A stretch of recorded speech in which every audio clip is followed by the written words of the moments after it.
Hello everyone. आज हम विशेष video लेकर उपस्थित हैं।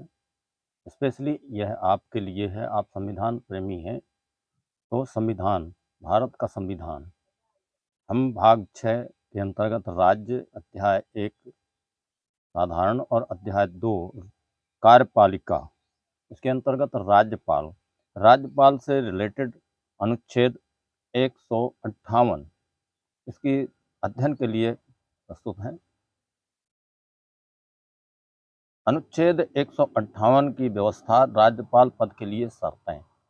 इसके अंतर्गत हम देखेंगे कि खंड 1, खंड 2, खंड 3 और खंड 4 ये अनुच्छेद 158 के अंतर्गत रखे गए हैं।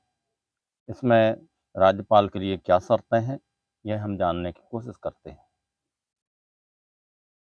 प्रथम खंड में राज्यपाल संसद के किसी सदन का या पहली अनुसूची में विनिर्दिष्ट किसी राज्य के विधानमंडल के किसी सदन का सदस्य नहीं होगा, और यदि संसद के किसी सदन का या ऐसे किसी राज्य के विधानमंडल के किसी सदन का कोई सदस्य राज्यपाल नियुक्त हो जाता है तो यह समझा जाएगा कि उसने उस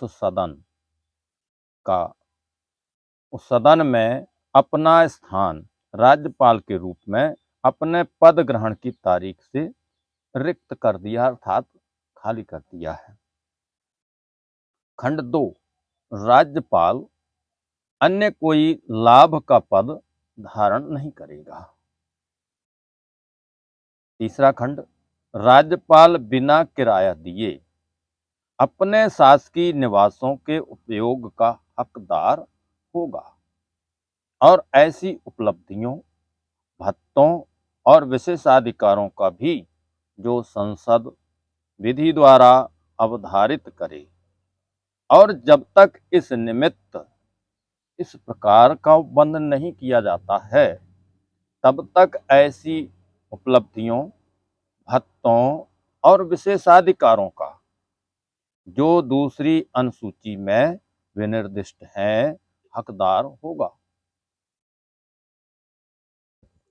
इसी में खंड तीसरे में का है जहां एक ही व्यक्ति को दो या दो से अधिक राज्यों का राज्यपाल नियुक्त किया जाता है, वहां उस राज्यपाल को संदेय उपलब्धियां और भत्ते उन राज्यों के बीच ऐसे अनुपात में आवंटित किए जाएंगे जो राष्ट्रपति आदेश द्वारा अवधारित करें। खंड 4 में व्यवस्था है राज्यपाल की उपलब्धियां और भत्ते उसकी पदावधि के दौरान कम नहीं किए जाएंगे। तो यह रहा आज का हमारा अनुच्छेद 158 का अध्ययन। आपको वीडियो अच्छा लगा होगा। कमेंट बॉक्स में कमेंट करें। यदि चैनल में नए हैं तो चैनल को सब्सक्राइब करें, वीडियो को लाइक करें और शेयर करें, अर्थात दूसरों तक पहुंचाएं, जिससे कि आप जैसे दूसरे संविधान प्रेमियों के पास तक यह जानकारी पहुंच सके।